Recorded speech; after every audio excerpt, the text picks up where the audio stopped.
Good morning, good afternoon, good evening, and welcome to Liberal 12th Man Show. I'm the Liberal 12th Man, and I'm so happy to have you guys all here. I'm joined with Brian as well. Oh, Brian, how are you doing? Say hello I'm to the very people. well. Hello to the people. Big up Philly Liberal FC, brother. Good to see you. Definitely, Philly Liberal FC. Hit me up on the Facebook Messenger sometime. I know I've been very, very slack on that, but it's like but definitely chopping it up with you guys, and definitely hope that you're well, Philly Liberal FC. Bonkers LFC, what's good? Red for life, what is good, my brothers and sisters? We're here for the Nottingham Forest hosting Liverpool at the City Grounds. I'll just start by giving my brethren in the Mighty Res Army here what they want, and just tell you automatically who is at least training for us right now. You know, there's no guarantees on anything when it comes to Liverpool, it seems like. But all the same, I'm going to tell you who is available for us in this fight. And it will be a fight. Let's not get it twisted. We have definitely a little bit of a checkered history with our results at the City Grounds.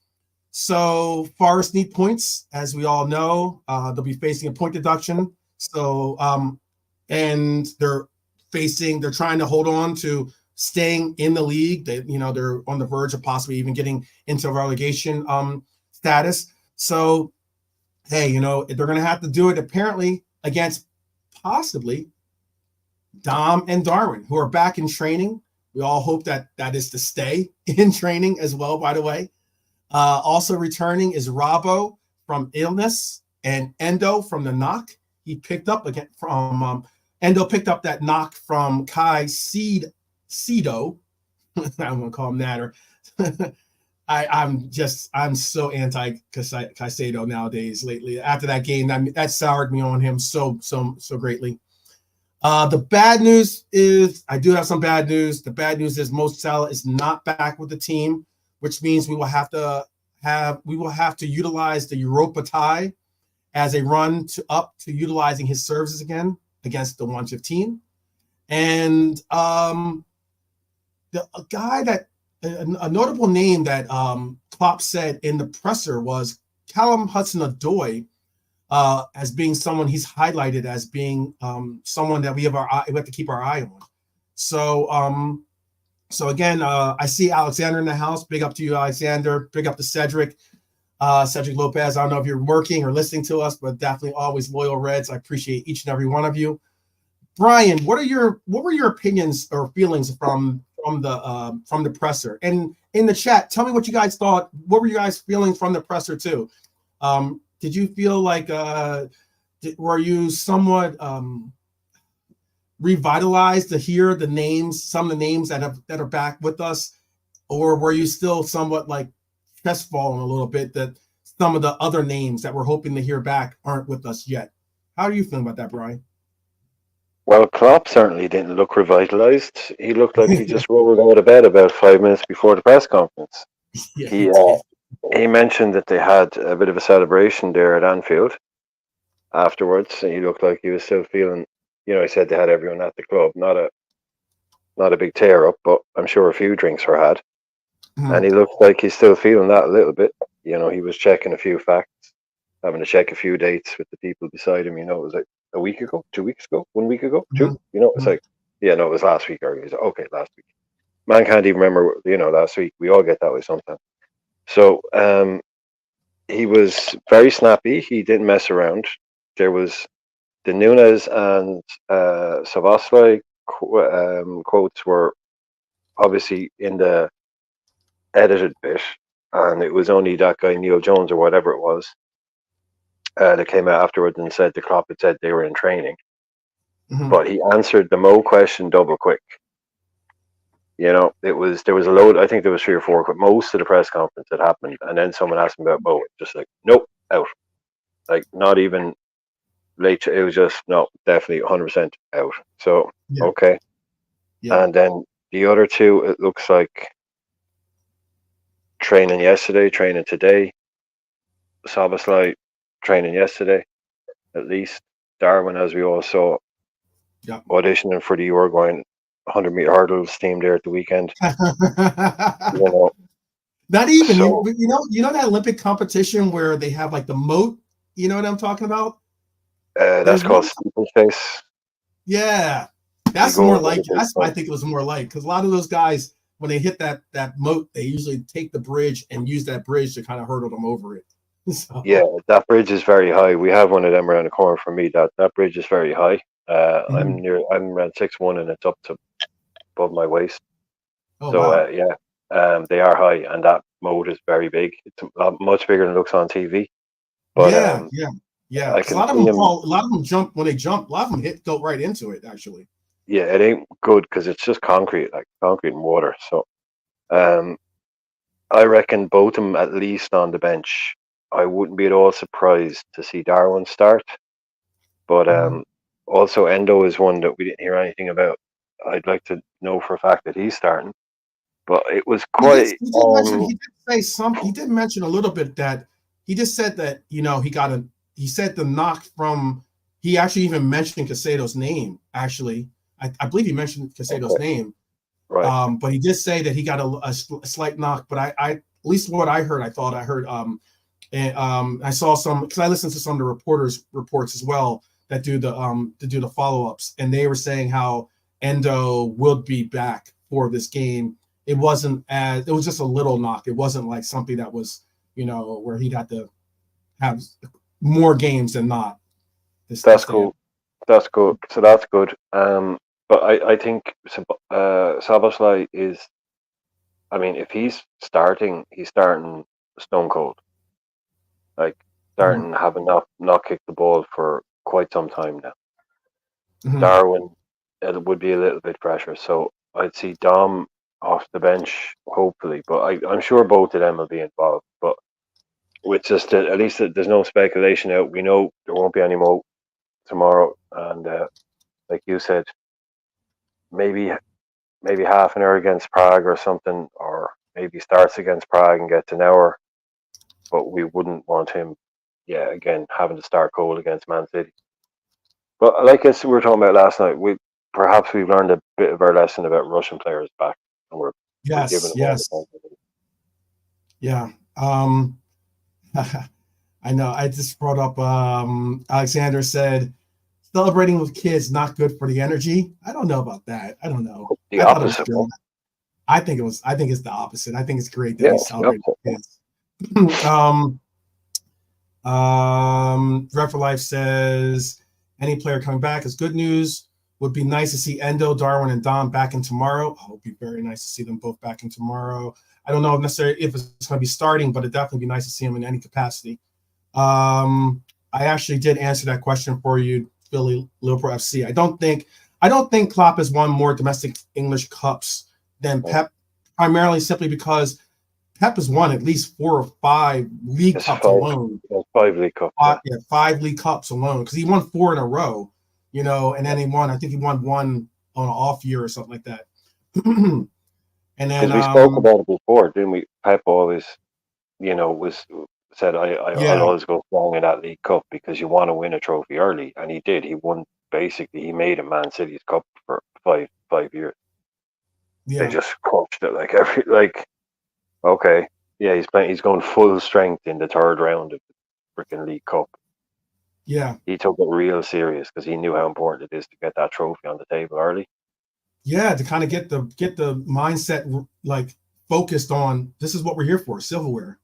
Every opportunity we have, let's get it because you never know what you're not guaranteed. That's why I've been saying you're not guaranteed any silverware. I think we become a little bit, I want to say complacent, but we a little bit, and I don't want to say spoiled because I know how people might react to it.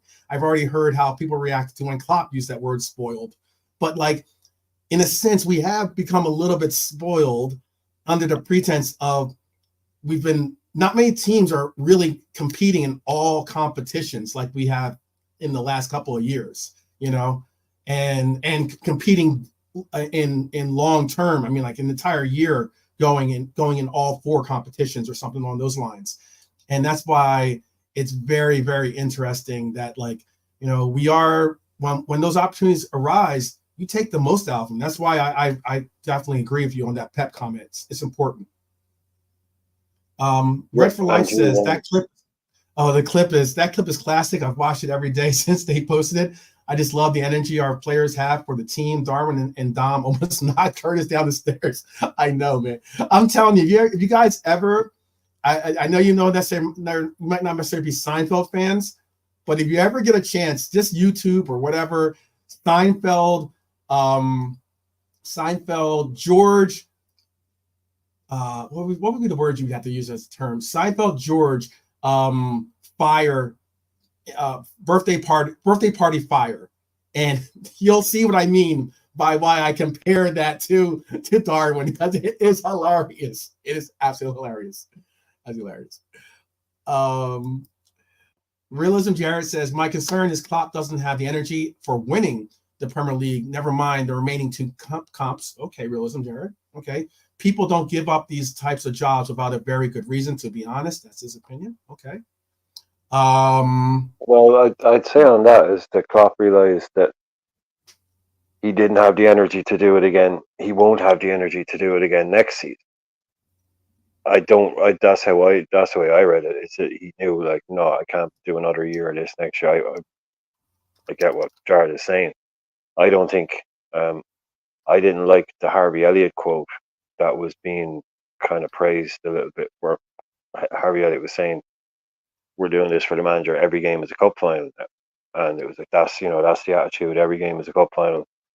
And it's like, that phrase, every game is a cup final now on. I know that from football terminology as what they say when a relegated team has about 3 or 4 games left, mm-hmm. and they're neck and neck.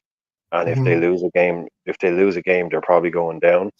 And they say every game is a cup final now because you cannot lose. You can't lose. Cup finals are extremely stressful. Games played like that are extremely stressful.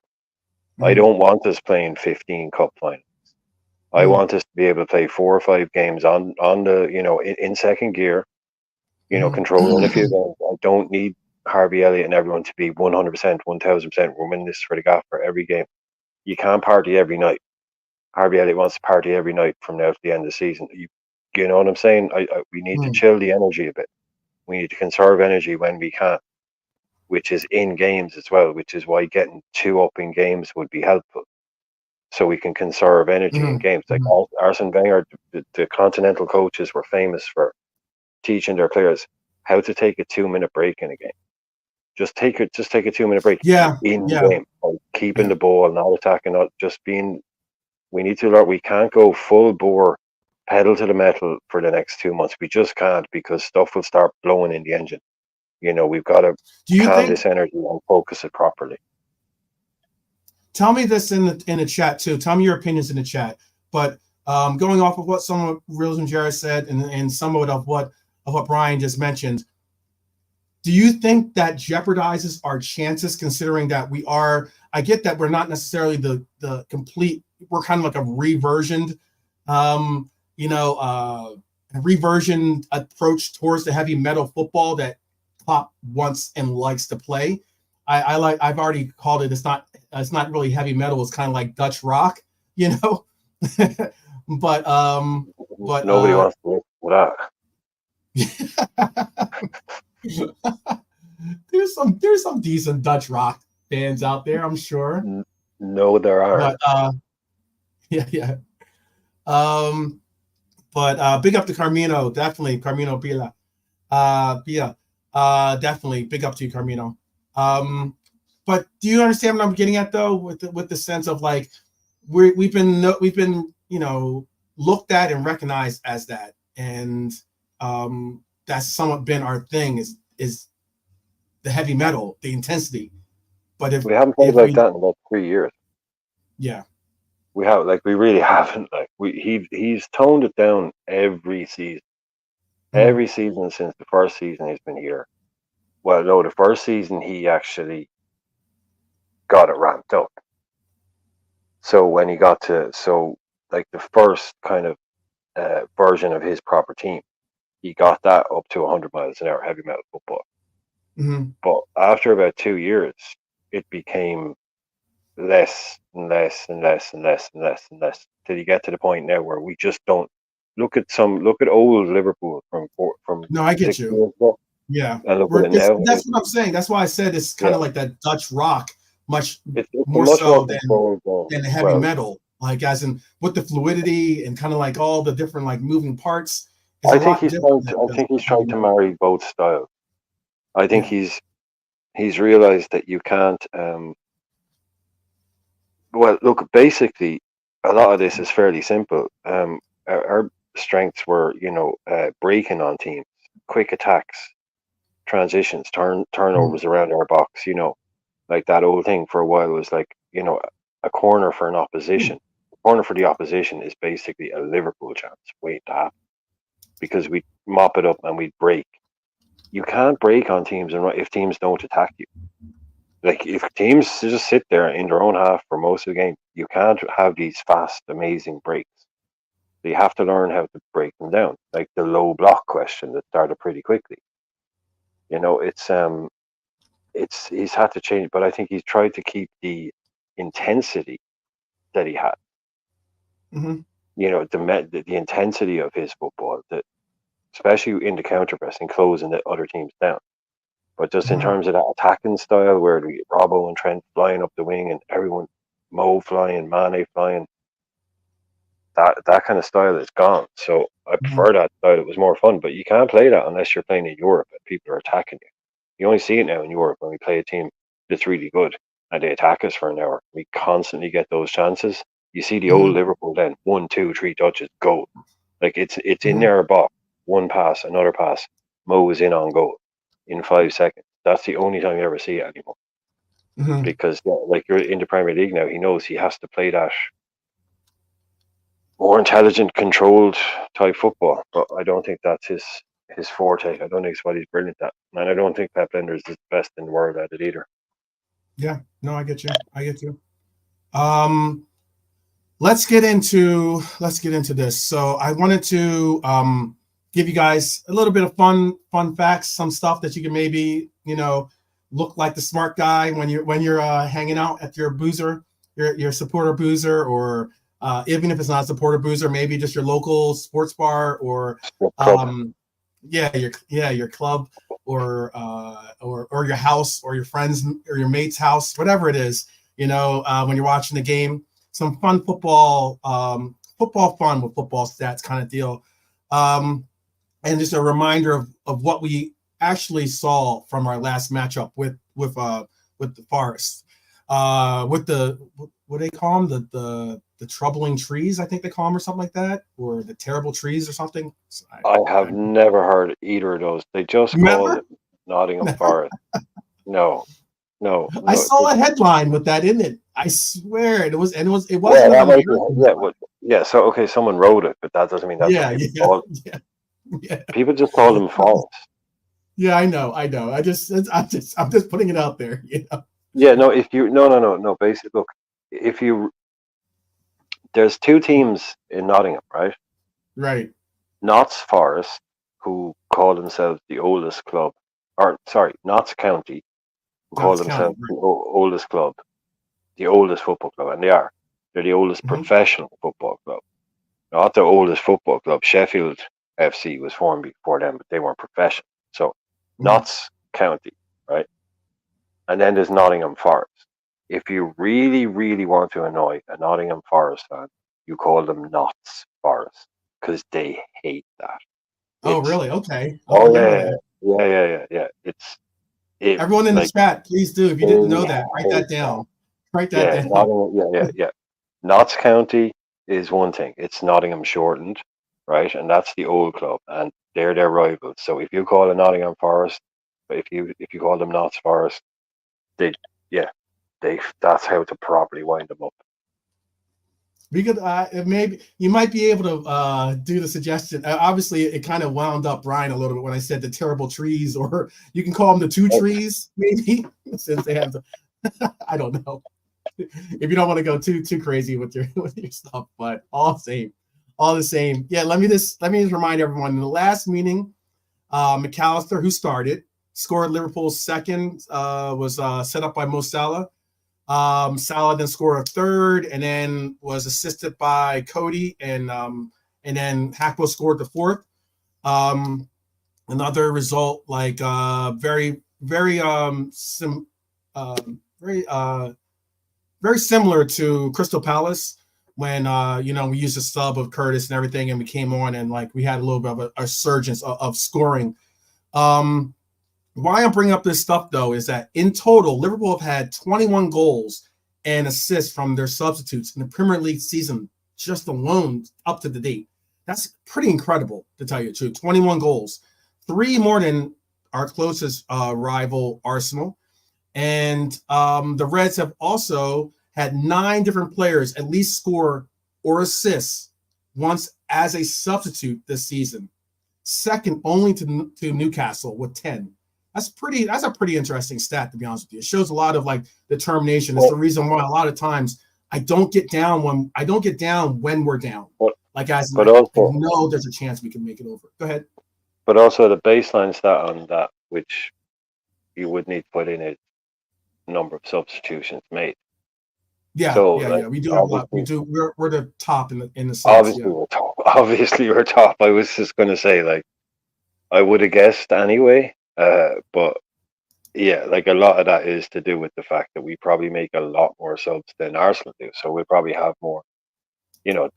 But again, it's like also Klopp was at the forefront of the vibes. Now, some Liverpool fans will have you believe that it's all on him, like, but he was one of the main backers of the 5 subs thing, and he didn't really use it that much at the start. He didn't. He didn't at all. He didn't at all. And people are like, even why when did it you was want a temporary thing. Even when it was a Yeah. temporary thing too. Yeah, he was, because COVID and all that. Yeah. Right. And I was kind of saying at the time, well, look, if the people on the bench aren't good enough, there's no point bringing them on. But now this season, he's gotten it basically to the point where you're not surprised to see a sub at halftime, whereas normally that would mean an injury or someone messed up badly. Getting the hook at halftime is, that's old school for you done messed up today, man. Right. But now it's like, oh, okay, well, maybe, but it's almost certainly guaranteed 3 subs to come on by the hour. And then 2 more. Like, he's really going for it. Like, he's not hanging back. He's making the most. He's bringing people on. And he's bringing them on. He has to. He's almost forced to. This is the thing, though. He's bringing them on. He's been doing it early. Yeah. With enough time to act. Because that's always fans' biggest gripe is when you've got some hot young kid, the next young wonder kid on the bench, and they keep bringing him on 88 minutes and 90 minutes and 87 minutes. And it's like, what's he supposed to do? What's the point? Like, oh, you're giving him a shout. You're keeping him happy by getting him on the pitch. But yeah, you're bringing on players who have at least a decent chance of actually impacting the game, rather than bringing on three subs in the last 8 minutes and just to waste a bit of the injury time and all of that. It's actually using to affect the game. It's very effective. I think it's a very effective. It also helps us with. I think that's the reason why he was so bold, if anything, with his choices, as in say, I'm going to bring these, like in the cup game, at least the final, when he brought the youngsters in. I think it was like a lot of us were thinking like, okay, this is probably going to penalties. It's most likely going to go to penalties, right? And a lot of us were thinking, okay, we're going to penalties. Here's Klopp taking off 2, if not 3 of our best penalty takers off the pitch. Our best penalty taker, our number 1 penalty taker was taken off. McAllister. And Maka. Yeah. I mean, if you're going like, okay, if you want to have a talk about open play, okay, whatever. But in a penalty shootout, you want McAllister. Right. Yeah. No doubt. Brave. It's bravery as well. I think they'll be 2 of the defining things about this season, whatever way it goes, will be the kid and the subs, the way he's used the squad. The other fun little tidbits that you can share as being like that smart guy. Hackbo and Darwin Núñez lead the way for Liverpool with 4 goals and assists as subs this season. Hackbo had 1 goal and 1 assist in the 4-1 win over Brentford after coming off the bench. Also recorded an assist in the 4-0 win against Bournemouth and scoring in the 4-2 win against Newcastle. Obviously, he was injured in that game, but got a goal in that one. The winning goal against the latter. Nunez also had his best game as a substitute against Newcastle, scoring obviously twice in that heroic game. You got, an absolute incredible game. It's one of those reasons why I always say, you know what, you just gotta believe, hopefully keep that positive energy going in the universe somewhat. I mean, like if you doubt me, trust me, I was actually on I don't do many watch alongs, but I was on a watch along, and that was one watch along that I was a part of. And man, I thought I was being bold by saying Darwin Nunez is going to come on and get this game for us, and he ended up proving me right. So from then on, I was like, you can't look back on your Nunez faith. But again, he also assisted on the bench in wins over Everton, Sheffield United, both in injury time for 2-0 wins. Big time, big occasions. Let's get into the part that everyone loves, and certainly, I enjoy it as well, which is the lineup predictions. I have already. And fair play to everyone that's tuned in and watching as well. Absolutely. Yeah, big up to everyone there. Big up. Yes, I definitely carry that sentiment as well. Big up to everyone joining us. Hopefully you'll rock with us all the way through and get something out of this. Maybe be able to take out some fun little wagers or fun little knickers on some knickknacks to go with with the stats and the fun stats at least. So let's see. All right, so this is what I have for the for Nottingham Forest their lineup. I have Onweyu starting as their striker. Callum Hudson-Odoi, who I mentioned earlier as being someone that Klopp mentioned in the actual presser today. So we obviously have to keep an eye on him, the former Chelsea lad. Go ahead, Brian. We were in for him. Yeah. Yes, we were in for him. Yeah, we were in for him. Oh, he's rapid. Yeah. You could like him in the original, like the Klopp team that we were talking about there earlier on, and that fast break, and he would have been amazing for Klopp. All he needed was fast wingers that could finish. This guy's career has gone off track a little bit. A few bad moves and Chelsea stuff, but no, there's a reason we were in for him in Bayern Munich and all that kind of stuff. So he's definitely Klopp is right. You got to keep an eye on him. Yeah, and he's obviously going to be going. He's on the left side, so he's going to be going. He's not going to be going against Trent, but he's obviously going to be going against either Gomez or or possibly Bradley on that right side. So it's going to be a little bit of a handful for whoever has to take him on. Yeah. I have Gibbs White in the middle, Ilanga on the right, who are all comparable players, all good players as well. Gibbs White is a great player. He's better than Gibbs White really is I think kind of look, I don't know. They paid £35 million for him. That was unusual. That's unusual, but yeah, for Forest, possibly could be one of the reasons why they're in trouble. But go ahead. It was kind of a bit of a statement of intent, but he's I think he's shown he's pretty much worth that kind of money in the Premier League. Another player, if you take your eye off him, I remember him last year scoring against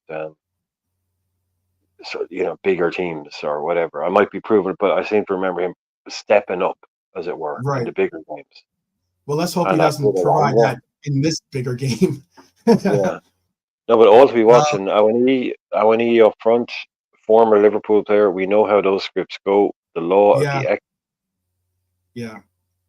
Another lad we wanted for a reason. Massive, strong striker, a bull of a striker.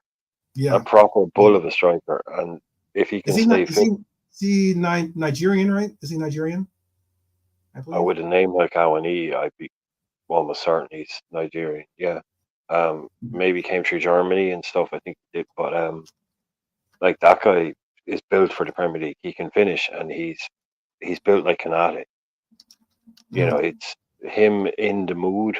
Like, do you remember last season he scored in something like 11 consecutive Premier League games from the end of one season, starting next.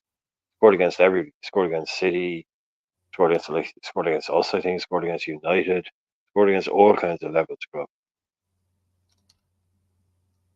So that's that's a dangerous front four, man, when you look at it. Like, if you're actually being objective, if you're No, just you're looking right. at That's why neutral, that's yeah. a dangerous front four. Yeah. That's especially why I was like, when I was putting together, I think I was like, you know what, that's a nice front four that they have. Surprisingly, it's surprising that they're so low in the table. But again, you have Dominguez and Danilo, the Brazilian, in the holding roles. Tafalo, Murillo, Felipe, and our Nico Williams, okay, on the right wing. Good to see. Liverpool connection there. Another Liverpool connection. Yep, exactly. And Sells in goal. I was going to ask the chat as well to put in your selections for who you think we will come out with for our team, because that's what we're going to go into next. I don't know if Red for Life there is talking about Murillo, because he's unbelievable. Seriously, like, I'm calling it now. Like, if Murillo, the centre half at Nottingham Forest, does something ridiculous or special tomorrow, don't be surprised. I saw him dribble past an entire, I think it was Crystal Palace or something. He dribbled past the entire team, man. He dribbled past about 6 players, like Messi, and had like a quality shot from the edge of the box. Like, not like he didn't scuff it, and mess up his lines. Like, he got to the edge of the box and he hammered it, and goalkeeper saved it. Would have been goal of the season. That's what he's talking about too. Yeah. This guy is a footballer. Yeah, that's what he's said. That's what he's talking about. Yeah. If he's a top centre half or not, I don't know. But don't be surprised if you're sitting there after the game tomorrow going, "Who's that Murillo guy?" Quality. He looks like just proper old school, like a number 8 playing a centre half, but real skill. But could probably go and score an own goal tomorrow now or something, because he seems to. But look, Forest bought 700. Let's get him scoring an own goal. That'd be even better. No, Forest bought in the last 2 years something like 755 players. Okay, if you buy 750, they did. They you're going to get some good ones. You're going to end up with some good ones. They're not all gack. Like, they bought some. Right. They did buy some random players, but some of them are actually going to be really good. And that Rio guy, I'm keeping an eye on him, because there's Rasta Crab. There he is now, scuttling in like a crab. Yeah, it came out of his Rasta Crab hermit shell. Yeah, I know. He's hanging out with Harvey. Partying with Harvey. So, he said, Rasta Crab's a little bit of a party guy. Like, he definitely brings the laughs and brings the smiles. So he's hanging out with Harvey, making up for lost time. Red for Life does say to you, Brian. He says he looks like Adama Traore or and Herc hybrid into into one person. It's madness. It's absolute madness. Like, seriously, if you have time and there's nothing else going on, just keep an eye on this player. Look at his touch. Look at his. I mean, hopefully he's a good player and becomes something special, because we need quality footballers out there. Yeah, big up Nilante in the house. One of the true captains in the Mighty Reds army here.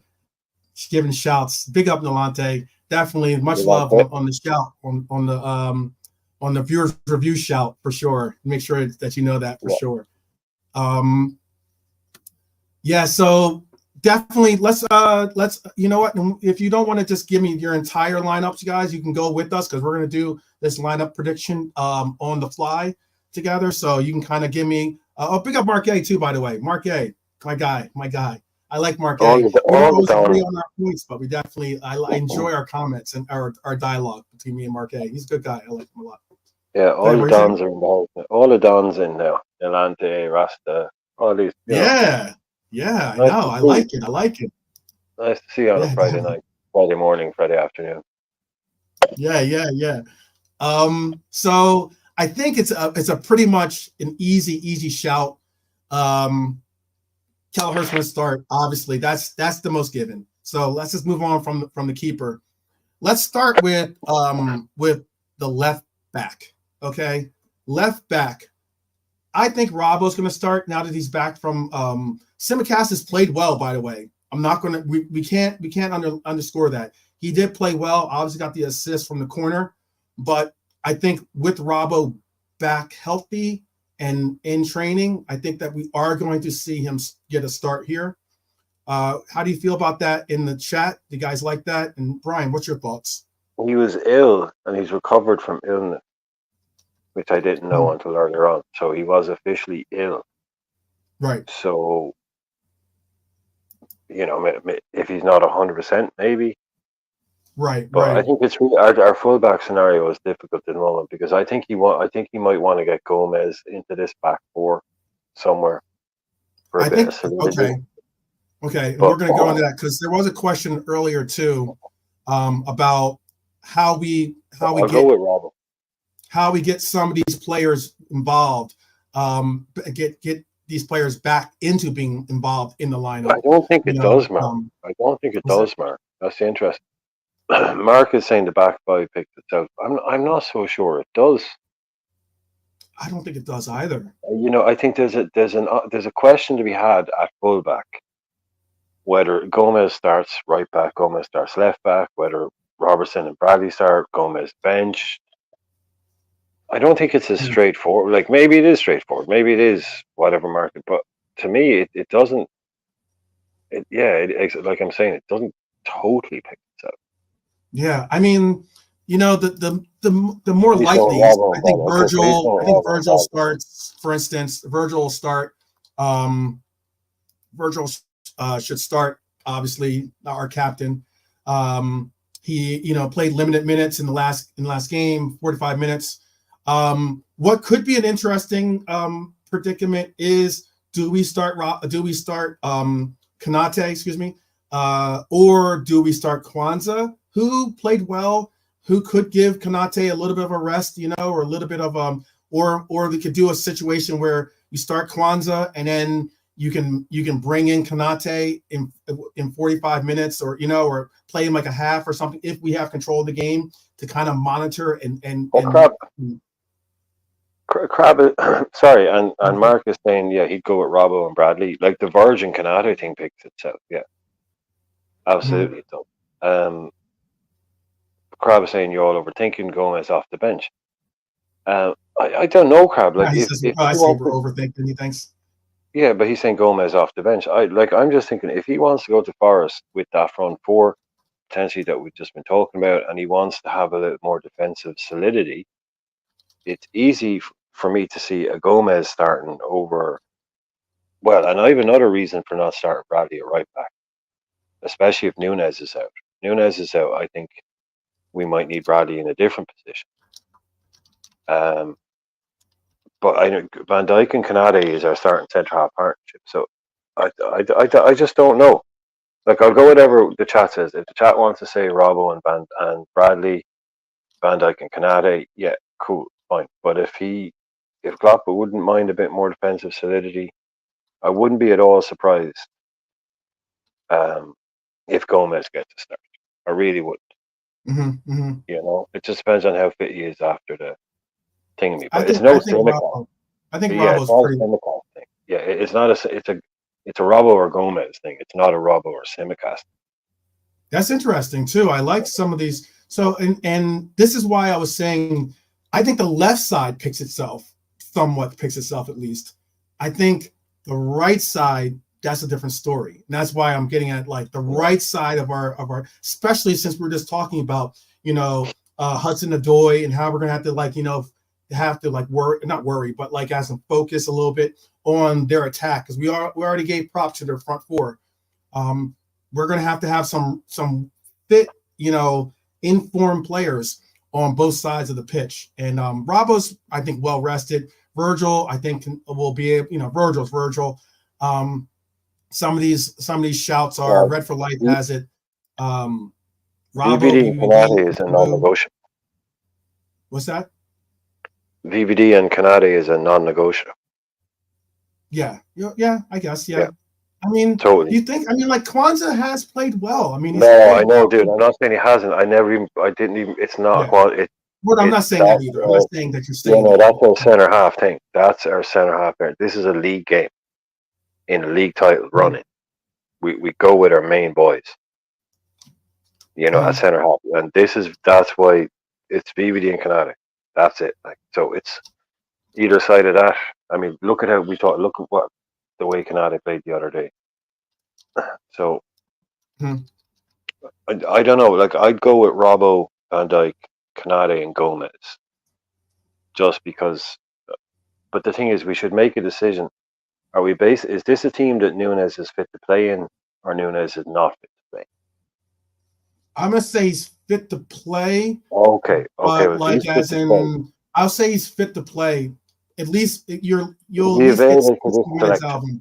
But I mean, that doesn't necessarily mean that we're gonna get to that front line. Let's hold off on Nunes. I mean, what I'm saying is that actually affects my choice at right back. Oh wow, okay. That's the thing I'm saying. If Nunes, the back line affects your choice for the back line. It affects my choice at right back. If Nunes isn't starting, it affects who I play at right back. I got you. Because the type of like service or type of involvement that you'll see from the right back. No, because Enzman did it earlier on, and he was just like, okay, right, let's just say Nunes is fit, and he put him in because at that point they had a problem when they were putting their front three together, which you'll come to as well. If Nunes isn't fit, so then I said, okay, he just said, look, just to get this done, we'll call Nunes fit, and he started Nunes. Now, if we're playing that game and Nunes is fit to be picked to start, then that's different. But if he's not available, if we were playing the same, okay, let's just say like we did with the other one last week, until we weren't told that they were definitely available to be picked, so we considered them out. So for me, if Nunes is out, it affects my right back choice. Okay. I don't think Nunes will be out. I think he will play. I don't necessarily. We'll get to whether he starts or he's going to be off the bench. Obviously, a lot of I kind of gave a little bit of a teaser of my prediction, but Rostic Crab, Nalante, they're all saying that they think he's going to be definitely coming off the bench. So you're saying let me see what the chat. Are we thinking also what Brian's saying, which is Konate as the choice? I think that's a good. I think that's a solid choice. I think there's a reason why they only played 45 minutes. But, they're all going Bradley. I think that's a solid choice. They're all basically. And then Bradley. See, now this is where I'm going to differ with the chat, and this is what I mean.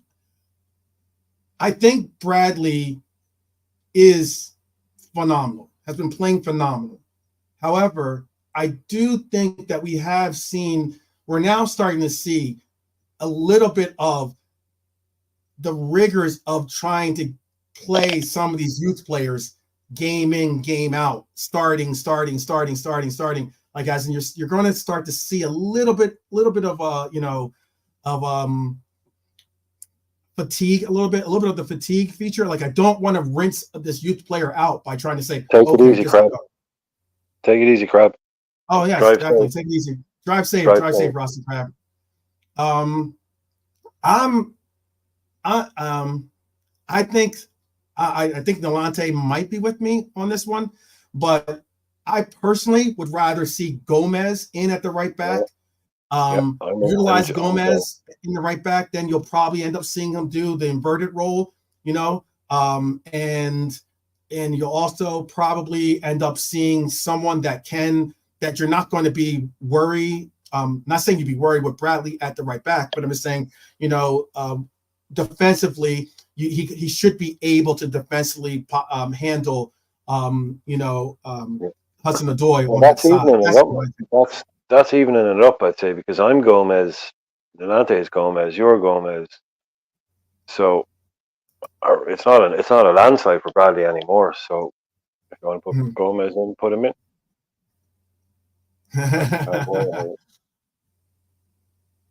He's got to talk to chat, Realism Jared. He's got to talk to chat. Don't worry. Throw Joe in there. Throw Joe in there. It's your show. Throw Joe in there. I'm going to put Joey in there. I know you guys want Bradley. I get it. But I think he needs a break. That way, if I get it wrong, you guys can hold me accountable. All right.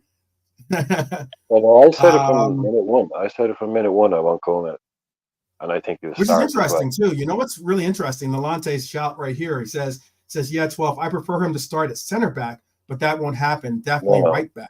And I agree with the fact of he'll definitely start right back over center back. But it's interesting too because a lot of people had him never starting at center back ever again for his team. But it is what it is. Let's move on to Endo. I think will be our starter at the DM. He is healthy. He's fit. He's healthy. He's in training. I think the rest. He's definitely been rested since he's had a couple of days off. I think that Brian, you agree with that? If he's healthy, or being that he is healthy, Oh, if he's fit, he starts. Yeah, like this is the league now. This is the running. This is when you stop overthinking things like Travis and you were doing. But you pick your best team in the best positions, and you go for 3 points in league matches. There's no fannying about now. It's business time. So you start these business boys. Time. Definitely business time. No, you start them rather than bringing them on as well. Do you know what I mean? If they can't play a full game, you start them and take them off. You start your best. I think the consensus. Okay, finish your thought. No, Endo and Mac. Yeah, I'm with that as well. And there's your other one as well. Yeah, I think Endo and McAllister somewhat like as nets that picks itself. I don't know. It's interesting too because a lot of us now we have McAllister playing on the right side a lot. Naturally we thought of him as being that left-sided midfielder. But McAllister is so versatile and everything else that he brings out incredible performances, whether on the left or the right. I see Nolante had Endo, Mac. Marquet has Endo and Mac. Bonkers has Endo and Mac. Now this is where it's going to be, and everyone has also. This is also where it's going to be very interesting. This is easy. Do you think it's easy? Do you think Clark automatically, because of his performance yesterday, or not yesterday, but the game before, Clark starts? No, it's easy for me. McAllister plays on the left of the tree, and Elliott starts. Wow. Wow. Okay. Do you think that are you? That's my three. Okay. I get it. And I'd like to hear people's. This is the thing. Well, sorry, but like my front three will explain my midfield three and explain my back four. It's all linked to this front three. Right. But I mean, like I said, everyone had Endo Mac Clark for Marquet, Endo Mac Clark obviously for Nolante, Endo Mac Clark for Bonkers. And this also gets to, what's very, very interesting is that I just mentioned that Dom is back training. No one really has Dom starting. This was the earlier question, obviously. This is the earlier question from Dustin, and you can address this, Brian. It says, question, how would you approach Darwin and Dom coming back?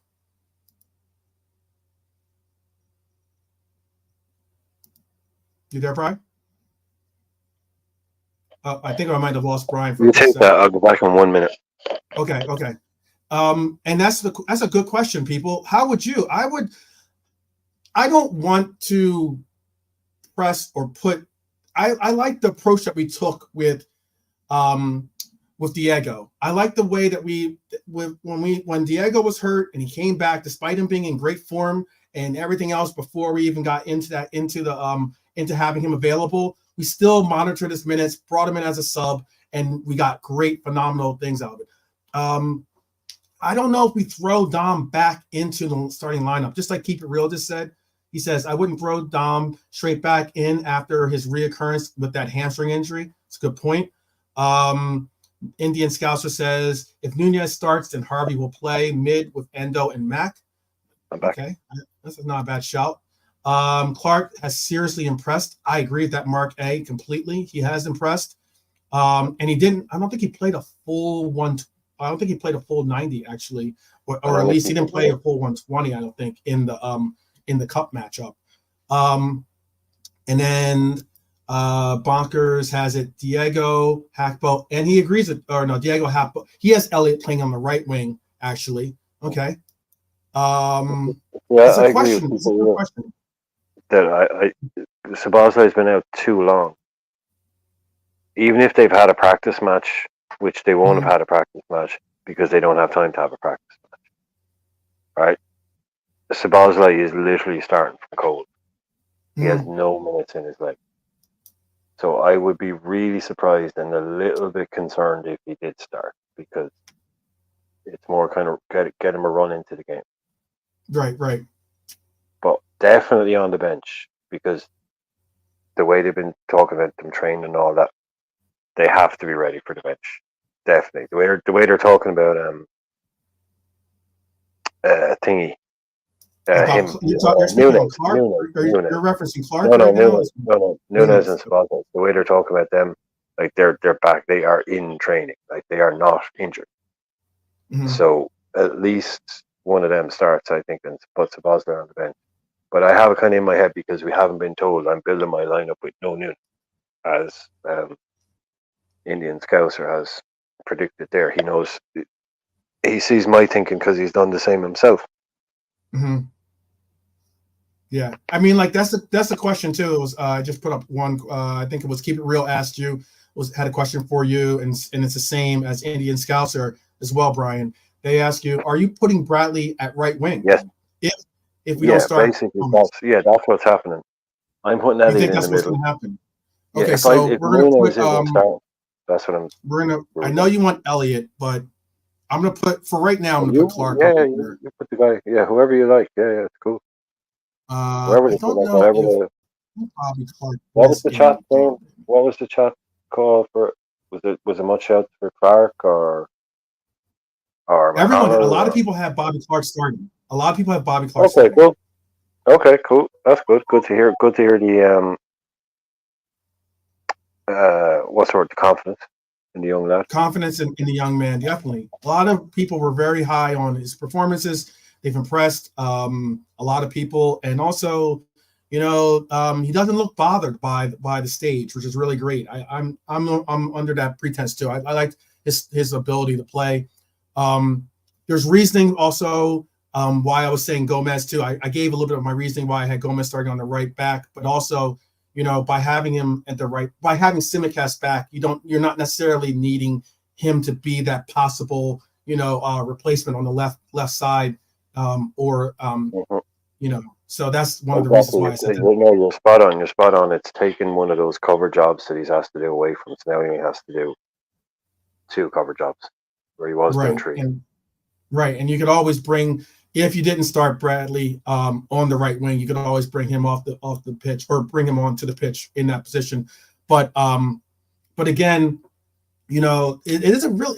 It's kind of like interesting how these youth players have now brought us a little bit of like, like what do we do? Do we like kind of like take this with precautions in not doing what we saw, which happened to Mo Salah, what happened to Dom by playing them possibly a little bit too early, or maybe trying to get too much out of them before they were completely ready to come back. I agree with Nolante. I just want to see. I think that me personally, I've seen Bradley kind of show a little bit of his youth fatigue set in a little bit, in the sense of it's not easy. I understand these kids; they're kids. I understand that as a kid, we've all been a kid in one time in our lives, if not still. But I still think that it takes a lot out of you on this level. Yeah. That's what you see. There's with everything in football, there's a counter argument. So he does need to be ready, or does he? Doesn't feel like he needs to be ready. or can we get a game out of him and then give him a rest? Mhm. You know, we're not in a position. That's what I'm saying. We're in a position at the moment where decisions are having to be made, and as much as we don't like to think of it, sometimes it is just a manager going up to the player and going, "Can you give me a game at the weekend? Have you got 90 Yeah, 'cause minutes in you?" they are traveling to Prague. You know, the Yeah, next game after this Paris game is us traveling to Prague. And Philly, Liverpool FC. I will give a little bit of updates as to, like, what our schedule's looking like going forward in a bit after we get through but the breakdown. you know what you were saying about like next man up. Yeah. Like sometimes next man up is you, because there ain't no next. Do you know what I mean? Yeah, yeah, That's when yeah. it gets down to this sort of we're looking a little bit good now with Dom coming back and Nunes potentially coming back. But sometimes, like it's like you're looking over your shoulder, going next man, and there ain't nobody there. Hmm. So like your knee should probably it'd be good if your knee wasn't quite so sore at the moment. You Hmm. know, like because can you do it without hurting yourself? Without it's like okay, look, boss, I can give you an hour. See Hmm. how I feel. I'm sorry. I know people go, oh, you can't injure players on purpose. I'm not going to, but look, Bob will tell you, sometimes football is old school, Hmm. It's not as Hmm. technical and overall as we think it is. Sometimes he just turns and he looks at the bench and he goes, well, how you feeling? You all right? Yeah, I can do it, boss. Sometimes Yeah. it does just come down to that. And again, don't misunderstand what I'm saying. These boys aren't on the bench unless they're past fit by the medical team and the doctor. Okay, so it's not like he's turning around going to some guy in the stands. It's like they're fit to play, so they're there. But it's like, Yeah. oh, I wasn't going to want to play yet. I was hoping to give you a night off, but how do you feel about 45, half an hour? Yeah, I'm good. Yeah. Mo Salah will be sitting there doing roadrunner jobs up and down the sidelines. Come on, look at me, boss. Right. Look at me. And It's you have to take it with, like, some of a, like, with a grain of salt. 'Cause I know some of these players want to play regardless of whether, they think they're up to that level of or not. course they You do. know. Of course they do, man. That's what people forget. Players want to play football. Yeah. Yeah. 99.9% of them, they want to be out there on the pitch with their mates, playing football and scoring goals. That's why they get into this thing. Again, 99% of them. Some of them don't like it. We all know them. Those are fascinating people. We should do a Hmm. video on that sometime. Five Done. footballers Yeah. who hated football. Yeah. Uh, Benoit Essoukatu is a famous one at Spurs. We had one. I can't remember who it was. And the joke was he'd get on the bus going to the away game, Hmm. and people would have to tell him who we were playing that. Hmm. Yeah. It's No. No. so we are where we are, but I think this front three is going to be interesting. So No. we should You're right. probably try and put it together. We should probably put it together because everyone I reckon has a different option on this one. Yeah. Indian Scouts just asked question: if Dom and Darwin are benched, can we see Gomez playing in the 6 or in a double pivot with Endo and Mac, more in Yeah. the 10, with Bradley right back and Harvey right wing? Now Is it Gomez will just that invert. too defensive though? Gomez will just invert. The Indian like Yeah, I think Gomez will invert more likely than play the he, 6 in this role. he Considering that we yeah have no Mac, considering we have Endo, we have our 6. I think it was more so we saw Gomez in the 6 only because we didn't have Endo and we weren't going to play Mac in that game, really, or not. At yeah. least we weren't going to start him in that game, at least. He'll end up in that sixth position that you're talking about when we have the ball when he inverts anyway. Again, Mm-hmm.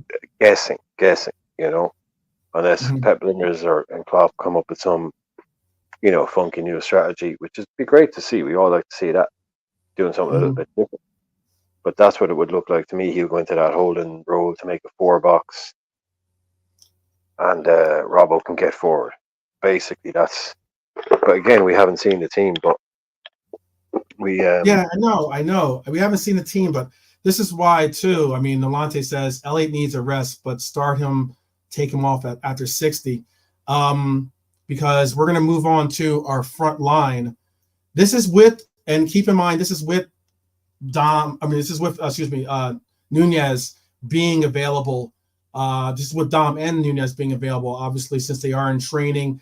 I know that they said they're going to monitor the other players that were on the fringes of being available.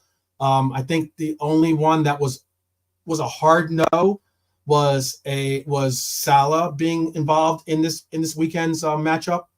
So Marque has it, Diaz, Hakpo, and Elliott. I think Diaz is a pretty much a done deal. You know, he got Yep.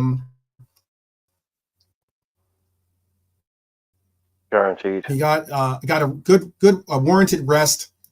He's in my opinion the most creative and most deadly creative attacker that we have, with his dribbling and the pace that he can utilize with his dribbling skills on our team, especially available for our team, at least fully available for our team. Yeah. Hakpo, I think, is another name that will get into the lineup. I think that I agree with a lot of people. Milante is saying Hakpo needs to fix up. Yes, you do. Drunk Vigo, you do bring the enthusiasm to the show, you for sure. And then Dustin's asking, do we think Elliott won't play midfield? That's a good question. So now that we are on these last two positions for the lineup, Dustin, how do we go about Dustin's question? Yeah, to answer Dustin's question, he starts in my midfield. He starts in your midfield. Okay. Yeah, the chat and 12 man. I think. Yeah. But so for me, this is why I'm saying Gomez plays at right back. For me, Elliott and McAllister play in midfield, and this is me kind of working off the Nunez is out thing. It's Diaz, Gakpo, and Bradley. Right. You know what's funny about that too, though, Brian, is this. What I was going to say this, and this goes to what Indian Scouser just brought up. He says, any shouts for young Jaden Danns to start ahead of Cody? And that was my next show. Yeah, that was who I said. I did say on Frank Carlisle's show that I thought that my front line, this is with me not knowing that Darwin would be available, me not knowing a lot of the players that would be available, and also me also putting into relation the fact of, this is all based on Darwin being out. This is based on Darwin being out, definitely. Right. Like, if Darwin is starting, then a lot of this goes out the window. But if Darwin isn't fit to start, my second choice is, I think, some people see now. That's a very interesting question. So, do you think that he doesn't? A lot of people are saying, for instance, Rylan Jarrett said to Indian Scouser, he said, "No way, Danns can last a full 60 minutes of a men's game. All his appearances have come in cameos." Now, I'll allow for you to tackle that too, Brian. I was just going to add this one point, and that was, I understand that we've seen him in cameos, but considering that Cody is the senior presence and he's a striker and he can play striker, I wasn't expecting Danns to get a start, period, really. But what I could see is maybe you give Danns 45 and then you bring in Cody at halftime, or you try to get something out of him, try to shake it up a little bit and just hit him with like pure pace and energy, and then bring in the veteran, or vice versa. How about this? Right. Let's just, now, to make it easy, right? This is a world where Darwin Nunez isn't starting. Okay. Mm-hmm. Oh. Nunez is on the bench. Mm-hmm. So for me, I think Diaz, Gakpo, and Connor Bradley, maybe. Mm-hmm. Okay. But if he didn't want to do that, and he was like, he likes the way the vibes are going and he judges it, because this is where he earns his corn, right? Gakpo on the left, Danns through the middle, and Diaz on the right. That gives us Gakpo and Diaz, senior players, up front. But give Danns a reward and say, okay, go out there, show me what you can do. Mm-hmm. Mm-hmm. I wouldn't be mad at that at all. That's just a young kid, and like they started. Kids play football. Happens all the time. Diaz and Gakpo up front, with Danns through the middle. I wouldn't mind that at all. I wouldn't mind at all, especially he brought so much great energy. He brought so much, he brings very similar energy that we get from Nunez.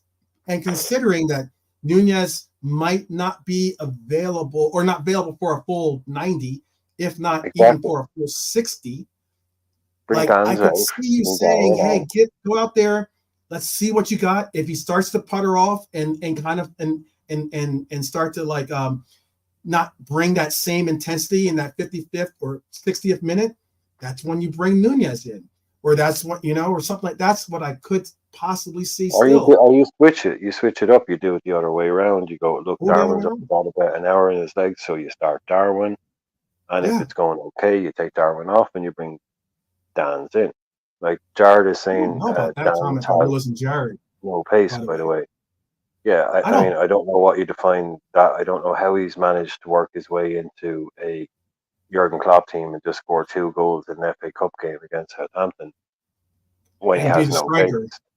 And have no pace. Obviously, not having pace by your measure hasn't impeded his career so far. Right. He was pretty quick to that second ball. He was pretty quick to that other one, and the first 2 yards are always in your head. So if you're a striker, it doesn't really matter if you're not elite, you're not a 100-meter runner. You can score goals. Bobby Firmino, I don't think he was that quick. Oh no, not even close. Not even close. But he's we don't have a Bobby Firmino anymore on this team. Anyone with that kind of resume or that kind of skill set. Yeah. Jadon Danns is clearly about 6'1", 6 foot. He's over 6 feet. Yeah, tall. I think he's pretty. He is very. He's tall. He's might be even 6'2". I can give you a complete answer. Well, the fro doesn't help. You know what I mean? Yeah, there you go. The fro doesn't help. Yeah, he definitely looks taller than Gakpo. Even with I reckon even if without the fro, just he looks taller than him. And Gakpo is tall enough, but only by an inch. See, and also, you know what? So the Connor Bradley's a shell. Okay, to be on the right. Yeah, I don't want to go. I don't want to go with this. I don't think, yeah, go ahead. No, I just want to say, Nilante, this is also an issue that you can't put pressure on in a Premier League. He's riding that high.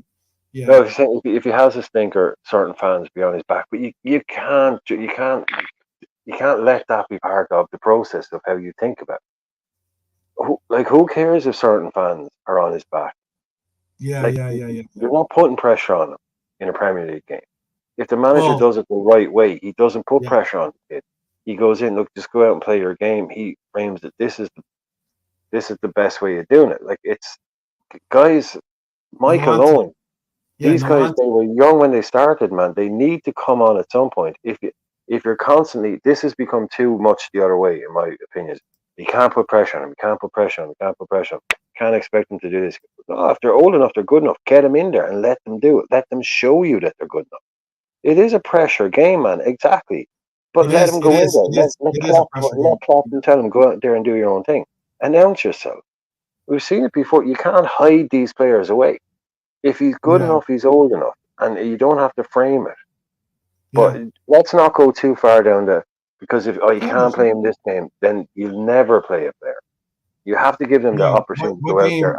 There's not many. Every game's going to be a big game going forward. Every game is a big game going forward. But to finish what Nilante, the way I look at it is, if he comes on in a game like that and he doesn't have a brilliant game, I won't care. I won't put pressure on him.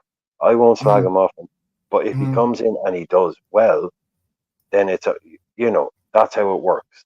This guy could be, like I was saying to 12 man last night, we haven't had a player come through in a while, a special player. And every now and again, a player might come through. So if this guy is playing well, let's give him another chance. Let's see. Let's take him out of the firing line if it's not doing well.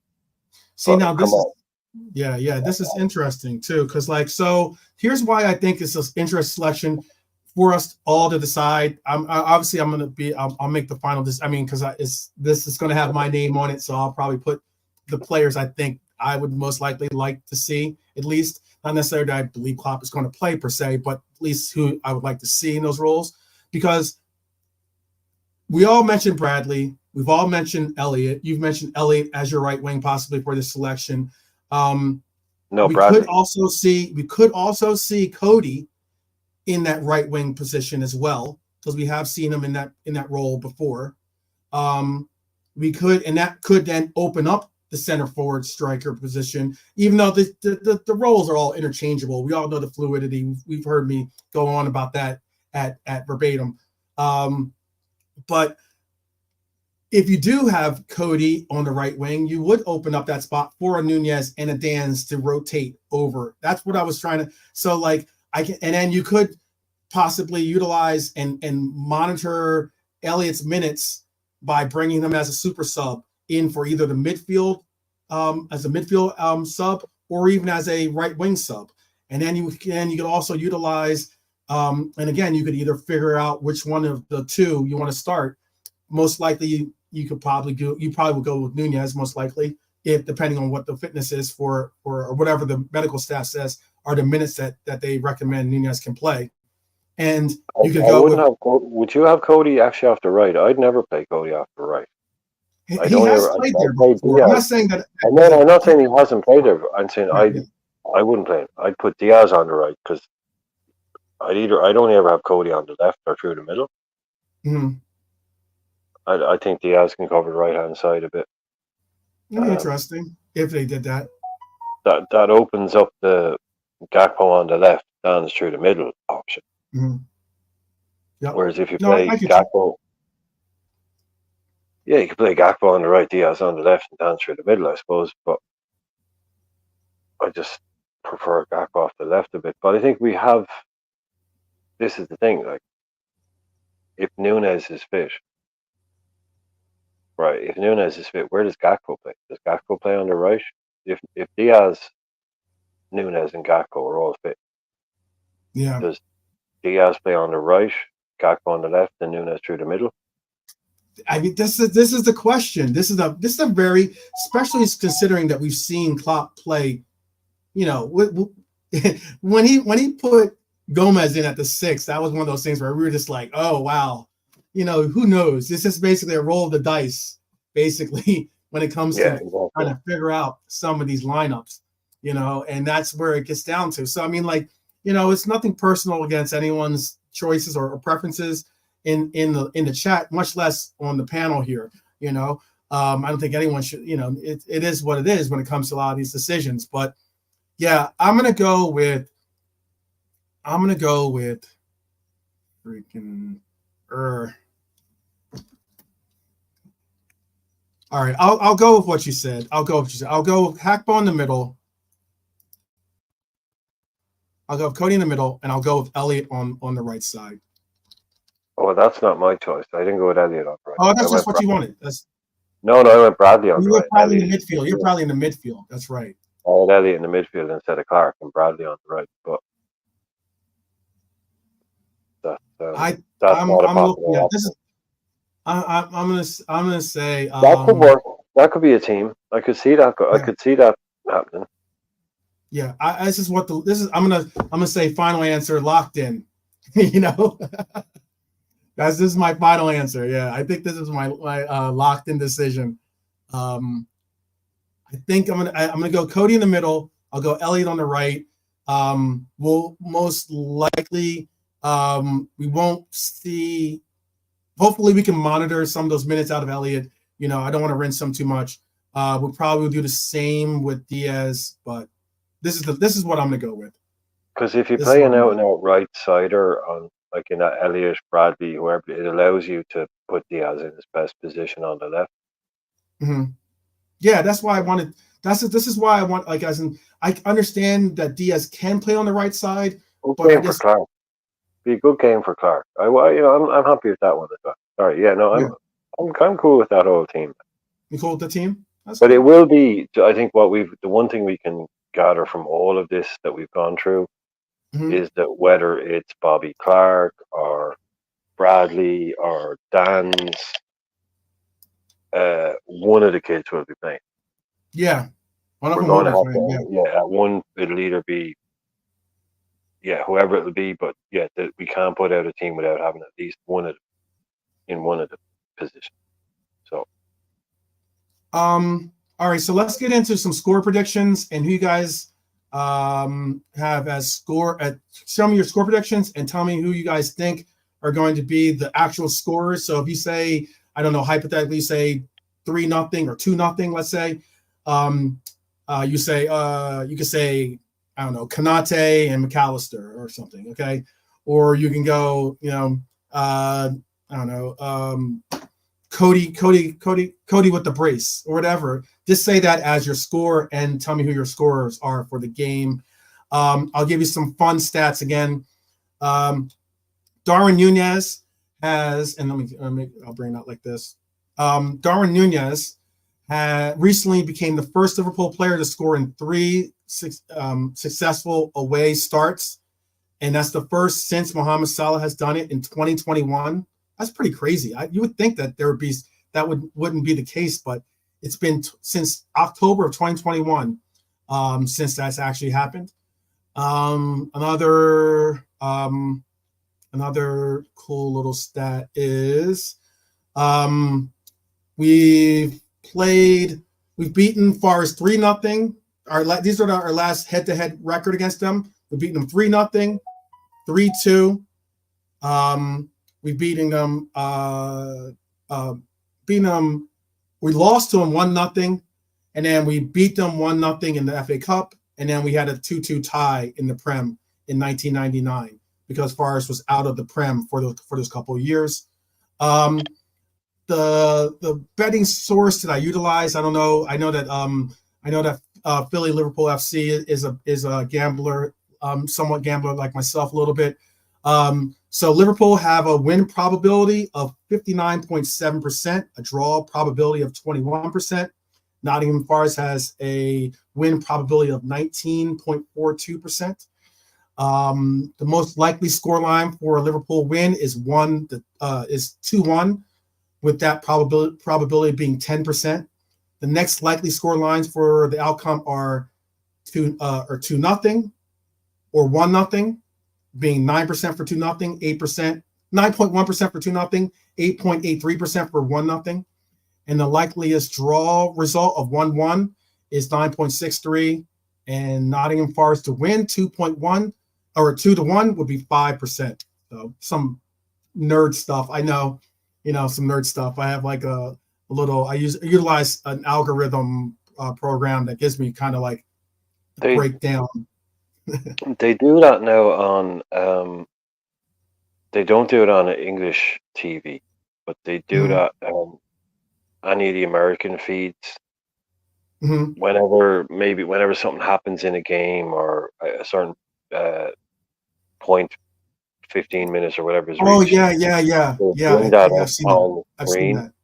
Yeah, and the commentators are obviously contractually obliged to read out what the percentage of winning is at that point in the game, and they never reference that it's for betting. They've just, we've just happened to pop this up on the screen here now. After like 20 minutes, it's still 0-0. So Liverpool have gone from 70% to 50%, or this kind of stuff. Right. Like, they do that. Like, why else would you bring that up? Why would you bring that up if it wasn't for betting, gambling? But like that's one thing they don't do yet in England. But it's very funny when you hear the commentators, because a lot of commentators who commentate on the American feeds also commentate on games in England. Most of those commentators are kind of semi-freelance. You'll hear them on all kinds of different channels. And the way they commentate on those American channels and the different part when all that betting stuff comes up, it's like they go into pure robot mode. It's really strange and you hear them in an English game. It's like, it's drowned in betting over there, but they haven't gone that far. That's such a weird stat to bring up in the middle of a game. The percentage chances of winning. I think you're right about the American audience, especially because now here in America, it used to be here in America, you could only bet if you're in Vegas. It used to be that you can only get a sport bet. You can obviously do a sport bet if you're doing it illegally, but And we wouldn't prescribe that to anyone. No, but But nobody should ever gamble. Well, gamble I know responsibly. gamble responsibly, and if you are going to gamble, do it legally, not illegally. That would be my suggestion. Never break But the law. Basically, in a yeah, main kind of it's not overarching worth comment from Liverpool 12th Man channel, never break the law. exactly. Um, but yeah, they do give up those statistics, and I have recognized them doing that. But now it used to be you had to go to Vegas to actually be able to get to a sports book. But now a lot of states have legalized gambling. I live in a state that does have legalized gambling, and actually both my places are in states that have legalized gambling. So and a good number of states now have legalized it because they know that there's so much money involved in gambling. The stats I give the breakdown. The stats behind the prediction that I'm about to do is Liverpool have won 5 of the last 6 Premier League road games.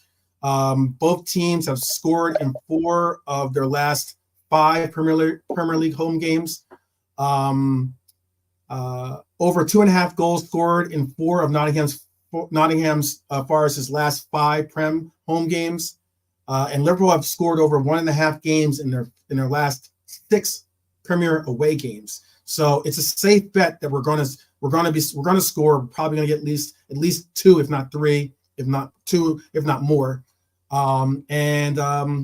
Yeah, my score prediction is I'm going with 2-0, and I want to go 3-0 to be honest with you, but I'll probably put in a couple of different wagers. But the one I'm going to go with primarily is I have Liverpool 2-0. Darwin and Cody getting a score in this. Cody's got to get me. He got me goal once, but he's got to get me another goal. I want to say that we'll get 3-0 and get Cody that brace that I've been predicting for the last. I took Brian's initiative and been trying to will it into reality, into the universe. But that's my prediction. I'm gonna get Brian's prediction in a second. I'm gonna go through the chat real quick, and then we'll get Brian's prediction. Keep It Real said 2-1, Elliott and Hackbo. Bonkers has 3-1, Diaz with the brace, cool, and Elliott, and then he has Origi getting Forest goal. I don't even know if Origi is available. I think Origi is available actually. He is, yeah. Yeah. Nolante has 2-0, cool, with a clean sheet. First for a while, Nunez and Joey. Good luck on that one. Or Mac. Dustin has it 2-1. We scored the first 2, then they scored, but no real trouble. VBD scored first. And then Rob, and that's the starting 11 is Robbo, VBD, Kanate, Bradley, Endo, Mac, Clark, Nunez, Diaz, and Danns. Keep It Real has it Awanye scoring the Forest goal. Say it again. Awani, excuse me. yeah. It all kind of just melds into one sound. It's just Awani. Awani. Yeah, basically Awani. Such a tank up there, man. Seriously, you need to watch out for that kid. So if you are going to if you're going to parlay or whatever, have a little bet on an anytime goal scorer just to make yourself feel better, then he has to be a shout. $5 on him or whatever your little kind of fun bet is, like 50p kind of job. I got you. He's a great shout to score anytime, man. Yeah. Can't stay fit though. That's his problem. Can't stay fit. Can't stay fit. Just as likely to go off after 40 minutes as score a goal. That's Gene Gray in there with 3-1. Armani again will score for a lot of people have Dustin has them scoring as well. He has Nunez will start and score the second.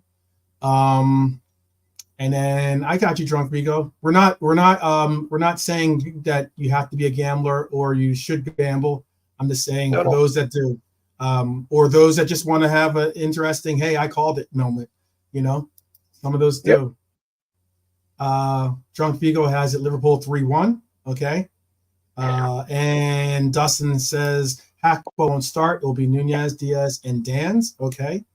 And then one of our Reds Queens, Jean Gray, says 3-1 Liverpool to win. She has a Gibbs White scoring. Okay. And then she Great has shout. Nunez with the brace and Diaz with the goal. It's a good Okay. shout, Okay. Jim.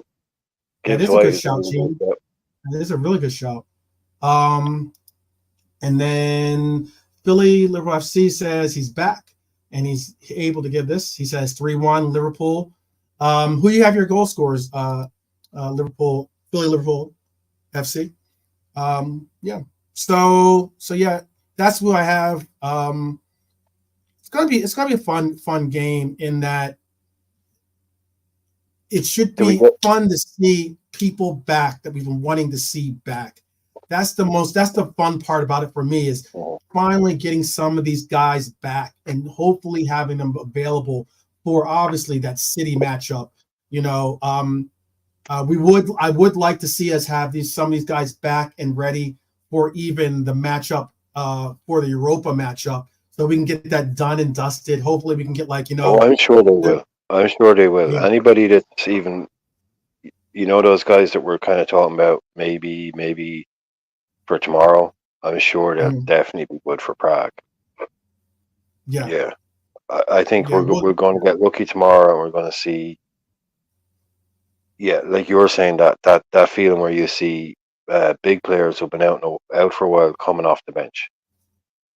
Getting some minutes, getting some runs in those legs. Yeah, adding to the kids that are out there and just being, we're bringing off. Bobby Clark is going off, but guess what? Sabazla is coming on. Jaden Danns is going off after an hour. Guess what? Darwin Núñez is coming on. Mm-hmm. That's what we need to start seeing some of now, because we've had enough of these people going the other direction, getting injured, going off. We need to start seeing some of them. Yeah, that's all I was trying to get across. Yeah. Shout out to Cedric real quick. I'm sorry I'm not trying to cut you off. I was going to just say shout out to Cedric because Cedric has Nunez with a hat trick. That would be phenomenal. I mean, I don't know how many minutes he's going to get, but that would be phenomenal to see Nunez get a hat trick. And a Nunez somersault for good measure. No, let's not see that. I do not want to see gymnastics from Darwin. But I'll go with the hat trick. Well, I'll go if you want to know my. Do you want to know my? Yes.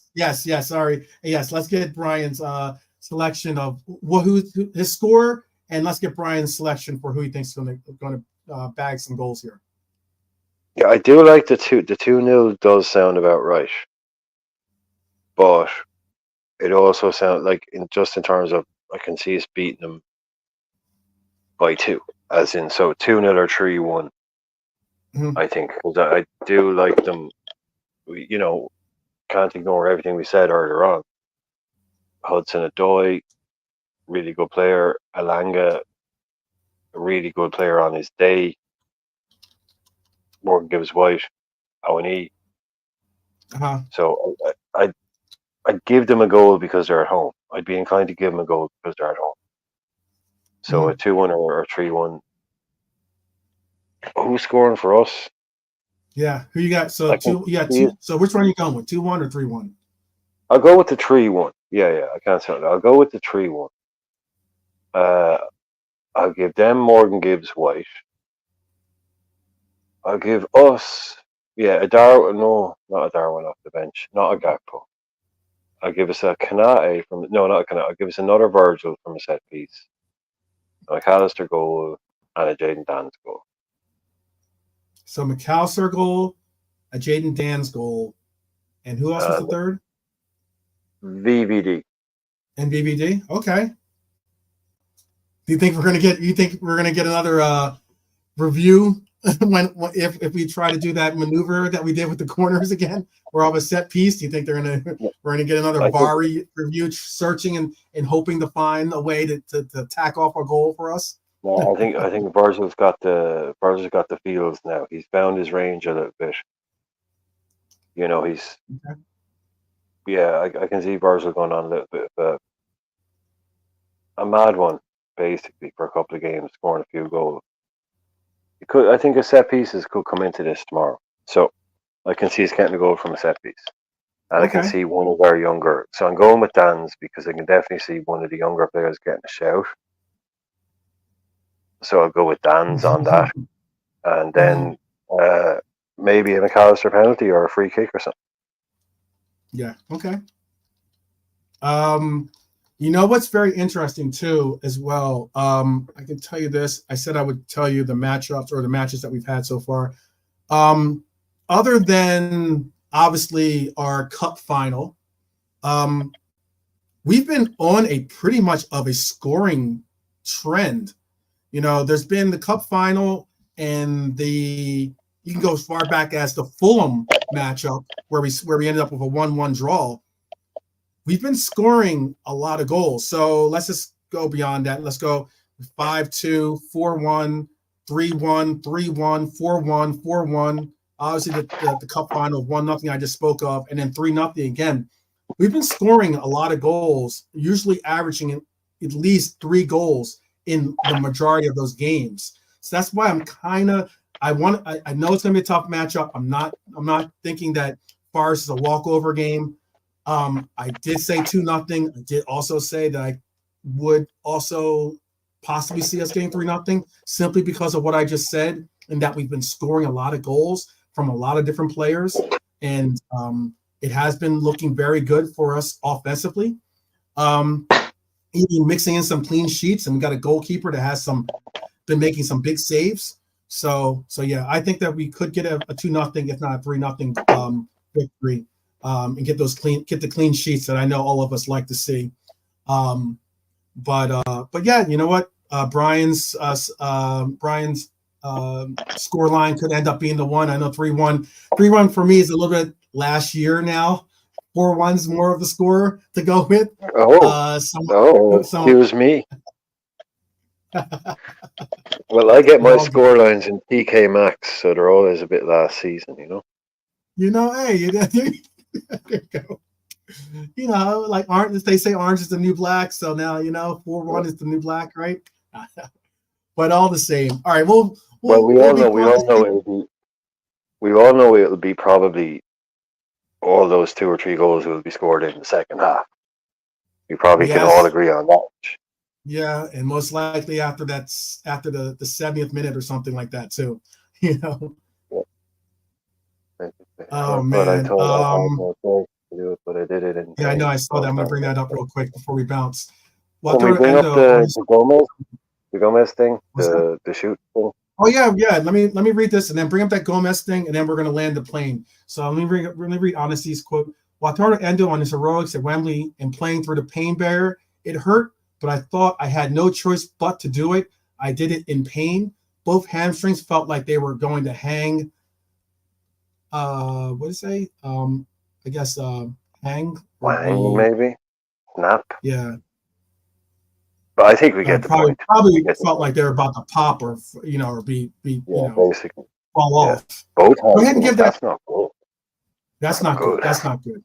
But that's Endo. That's Endo. Endo's that guy. I tried to say that in the very beginning of the year. I said that consistently. Endo is that guy that he will give his life for this badge, man. He loves this team. And I managed to complete 120. Okay, you finished it off there. I see. Okay, yeah. No, but also not ideal. Not ideal. I'm not saying that we want to see that. Don't but I'm saying running around on 2 mangs and dabs. Yeah. Of course, yeah. It also goes to what we were earlier. I'll just say, Brian, real quick. It also goes to what we were saying earlier about sometimes when a coach approaches the guy and says, "Are you fit to play?" Of course, he's going to say yes. For the most part, even if he's 80-20 or 60-40 or whatever it is, whatever the numbers are, But it is what it is. Big up to JK. I see you in the house, brother. You came in just in time, Brian. Please tell the people what you said about the Gomez thing. And then we're going to land and let people depart to their destinations. Yeah, there's a quote from Klopp today, which he's speaking about the crowd shouting "shoot" every time Joe Gomez gets on the ball, and he's just kind of saying that yeah, I get it, it's funny, but I'd like people to stop now. We don't, he'll score when he scores. Let him do his own thing, and it's not really kind of something. He's kind of like having a little quiet word with the crowd, just saying basically, yeah, look, it was funny for a while, but let's just let the kid play. Every time he gets the ball now, people are screaming at it. It's not really going to help anybody. So just let him score because he'll score eventually. So I just thought it was Klopp, when he does that, go into teacher mode and just telling the crowd, look, you think you're helping, but sometimes it's not. So I'm here to say time's up on that one. And I was just wondering what people, yeah, like JK is saying there, it was funny at the start, but I don't think it helps. And it is, yeah, it is kind of cringe. Let's just be realistic. It is cringe. It is. So anyway, but it Klopp, as usual, reading the room perfectly and realizing that, yeah, might want to just come out and say something about this because he's probably sick of hearing it. Players probably sick of hearing it. Yeah, easily. So when we're all going shoot, keep that measured. Keep it measured. If it's 3-0, okay, that's a different story. If it's like the game's already at hand and we're at the dying minutes of the game, absolutely, I don't really mind it. But I mean, hey, if it's like 1-0 or if it's 0-0, different story. Absolutely different story. So, appreciate everyone joining me today. Going to be fun times. I'm definitely I'm going to be landing the plane here so that we can all depart, go to our whatever other destinations that we have on your tickets. I hope that you enjoyed the flight. It's been a pleasure to give this this episode to all of you, and it's been a pleasure for I honestly do mean this. It's been a pleasure engaging with all of you guys because you guys are always on point. You guys are always really, really the reason one of the major reasons why I've been stepping it up and making sure I do this more consistently and more regularly because you guys definitely bring a lot of love and energy to me, and I appreciate that immensely. And I think Brian as well can hold that sentiment, as in we enjoy being a part of the Reds community, obviously, but we enjoy the fact that you're here with us in this Red community. So appreciate each and every one of you out there. Go ahead, Brian. It's the whatchamacallit? It's the cheesiest thing of all time to say. But it really would be kind of pointless if there was nobody in the chat and talking and it. So yeah, without people in the chat, this doesn't happen. So everybody that comes in is, yeah, I mean, everyone's a legend. Right. Everyone comes in is talking all the time, chatting all the time. So like you say, everyone always says it, and it is cheesy. But if there isn't anyone coming into the chat, then it wouldn't happen. It'd just be me and him talking shite to each other. I know. We do talk a lot of shite. So there you go. Yeah, it would be. It definitely would be, and it matters. It does really matter, and it not only matters, it means something. So it definitely means something, and it's noted and appreciated. Question for will I be on N's Chill Zone later? I'm not certain if I'll be on N's Chill Zone later. I will be on Kopish. To call in for them. So if you can, definitely be a part of that, so you can kind of like support me on my call-in portion at least. It's always sometimes. I think Asian Reds are doing a call-in tonight as well. Okay. If I'm not wrong. I think they are. Asian Reds. Those are normally a little battle royale, so I enjoy those too. Let's have a look. I have a show tonight for a music show tonight, but I will be doing that for sure.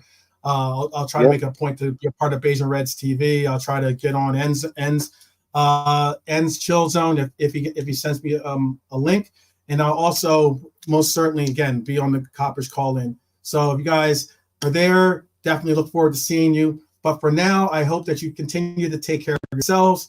And I hope that you continue to take care of your loved ones because they're important. You got to recognize that. And I do honestly insist that you do take a note that you have to take care of yourself primarily, because if you can't do that, then you won't be able to take care of your loved ones. So let's keep that, circular logic going on. And Brian, do you have a final shout that you want to give to the people before we let them land or no, just everything you said, and have a great night, everyone. Yeah. All right. Well, that's I like Brian, and keep it short and sweet. Appreciate each and every one of you. I will see you guys most likely tomorrow, but it most likely will be after the game. I probably won't be doing any watch alongs, because I believe I'm going to be going down to my boozer to have a pint of Carlsberg with the lads, with our Reds brethren. So until tomorrow, again, take care of yourselves, take care of your loved ones, and I will see you soon. Peace.